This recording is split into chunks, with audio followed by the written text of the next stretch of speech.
Rudens neapšaubāmi ir ražas laiks, un savu ražu gatavojamies ievākt arī mēs. Dosimies uz topošo aviācijas muzeja lidlaukā Spilve, lai noskaidrotu, kas vasarā šeit labs ir sadarīts. Savukārt aviācijas, vēstures, mākslas un kultūras ekspertiem taujāsim, kā viņi vērtē šeit jau izdarīto un izredzes, kas vēl ir tikai priekšā. Vasara bija ļoti auglīga. Cilvēki nāca, cilvēki bija pārsteigti, cilvēki palika apmierināti. Mūsu idejas veidot ekspozīciju dažādu arī attaisnojās. Mums jau sāk pietrūkt telpas. Mums ir idejas vēl daudz un dažādām izstādēm, gan par vēsturiskām personībām, gan par noteiktām tēmām, gan arī tādas vairāk ar komerciālu ievirzi, ar piedzīvojumu ievirzi.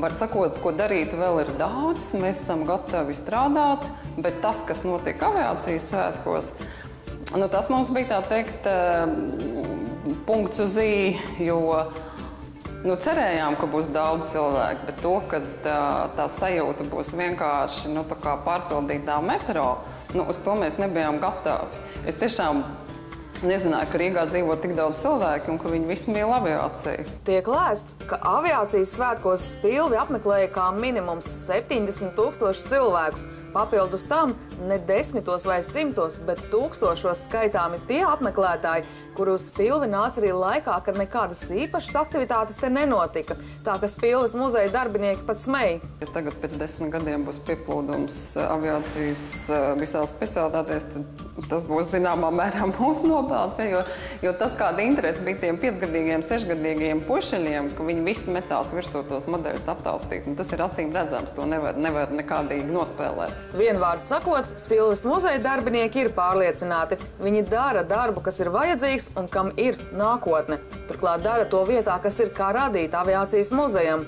Taču mums šķita interesanti uzzināt, ko par šo lietu domā tie, kas uz muzeju nāk vien kā apmeklētāji, vai gluži pretēji ir eksperti mākslas, vēstures, aviācijas un socioloģijas jautājumos. Kā viņiem šķiet, vai latvietis ir lidotājs un vai aviācija ir tā lieta, kas viņu var patiesi ieinteresēt nevien uz vienu vasaru, bet stipri ilgāku laiku? Visi cenšas kaut kur debesīs tikt, kaut kas aviācija jau ir ļoti tāda intriģējoša sfēra, un ārzemēs jau tas pats paskaties lielie aviācijas svētki un viss. Tā kā ka šī tradīcija tiek atjaunot, tas jau ir vienreizējs notikums, es domаю. Авиация, она же объединяет людей. Вот посмотрите, что творилось здесь на празднике, когда были. Душа просто радовалась. Знаете, так все ходят, всем интересно, всем народ веселый, улыбающийся. В город другой раз выйдешь, лиц улыбающихся редко когда увидишь. А тут все было хорошо, все было классно. Разве это не победа? А в чем смысл? А смысл в том, что всех объединяет авиация. Ja mēs runājam par sabiedrību, mēs varam teikt arī, ka individs dzīves laikā sevi atklāja vienmēr no jauna. Tā arī sabiedrība atklāja sevi no jauna vai arī sāk atcerēties, kas viņa bija, ko viņa var. Un tāpēc šī izstāde, man liekas, ir tik ļoti principiāli svarīga šodien Latvijai, jo viņa mums atgādina, ko Latvija ir varējusi, kas ir viņas faktiski raksturā. Manuprāt, aviācijas muzeja izveide ir ideāls risinājums, kā saglabāt vienas nozares vēsturi, kura ir 1 gadsimts ilga, bet viņi ir ļoti ietilpti. Bet vai Spilve, kas tomēr ir pamatīgs staļinisma laikmeta pompozās arhitektūras paraugs, ir īstā vieta, kur saglabāt Latvijas aviācijas vēsturi, kā nekā tā sākās krietni pirms padomju laiku atnākšanas? Es domāju, šī ir ideāla vieta, un šis ir, manuprāt, ideāls risinājums. Un tā ir tāda, manuprāt, ļoti gaiša rīcība no pašvaldības šeit izveidot muzeju, jo te ir ārkārtīgi pateicīga tā vide, unikāls interjers. Visi atribūti, kas te ir, tie stāsta gan par aizgājušo laiku, gan par aviācijas pagātni. Saprotiet, aviācija radusies taisni Rīgā. Kādreiz Rīga bija 3. galvaspilsēta Krievijā, vienu brīdi pat 2. galvaspilsēta. Vieta, jebkurā gadījumā, kur ir radusies aviācija, viņi pie seviem vilks cilvēkus. Te ir vienreizēja iespēja veidot ekspozīciju uz tās arhitektoniskās bāzes, kas te ir saglabājusies. Te jau ir vērts to ēku vienu pašu par sevi apskatīt. Ja? Un tādas iespējas te var dokumentus likt un turpat ārā praktiski tehnisku, visu veco tehniku, jauno tehniku un tā. Tas ir vienreizējs muzejs. Priekš tautas, pašapziņas, izglītošanas, turisma, biznesa, no jebkura viedokļa, lai tikai izdodas šo музею saglabāt. Tas vienreizējs pasākums. Аэропорт Спилово – это же самый старый аэропорт в Риге, да? У меня связано с ним, так сказать, хорошие воспоминания очень. Здесь все родное, все близкое.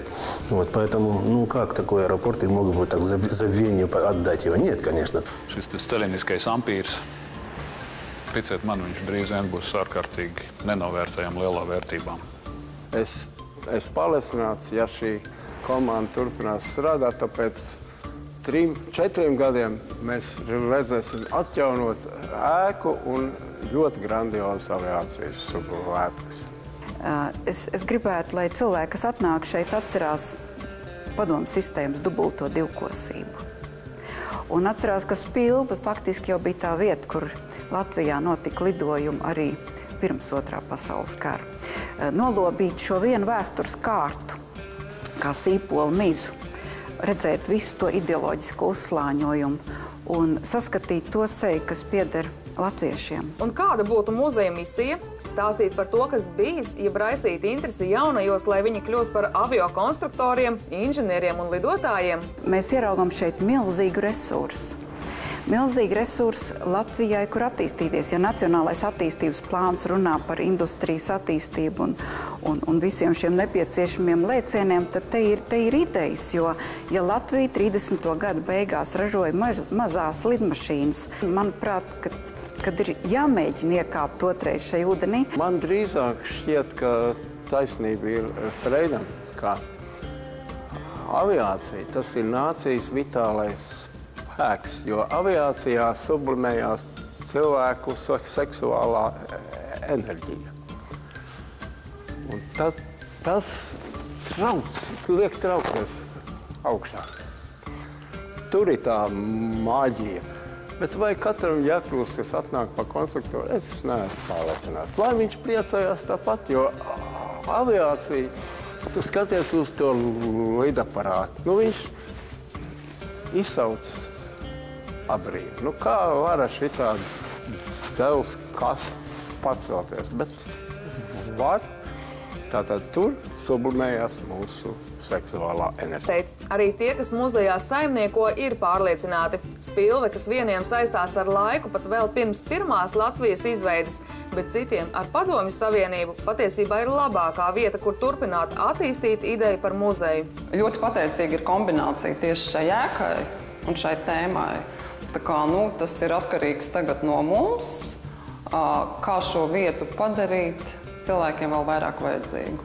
Visu rezumējot, tā vien šķiet, aviācijas muzejs, kas tuvojas pirmās sezonas noslēgumam, ir kļuvis par graudu, kas var izaugt kārtīgā lietas kokā.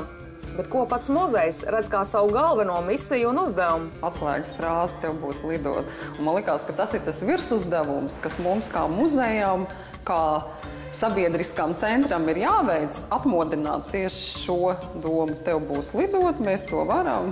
Un neobligāti ar lidmašīnu, varbūt tas nostrādā kādā citā kategorijā, bet jā, mūsu uzdevums ir dot enerģiju cilvēkiem. Gribas ticēt, ka muzejam izdosies izpildīt visas ieceres, un tas kļūs par interesantu apskates objektu gan latviešiem, gan arī viesiem no ārzemēm. Savukārt mums atlicis laika vien tik daudz, lai pateikt jums paldies par uzmanību. Savu lidojumu plānu šai nedēļai esam izpildījuši. Tiksimies ar jums jau pēc nedēļas, kad vairāk stāstīsim par to, kā latvieši cīnījās ar trekniem tārpiem Malaizijā. Bet tas pēc nedēļas. Lai jums jauka šī nedēļa. Atā!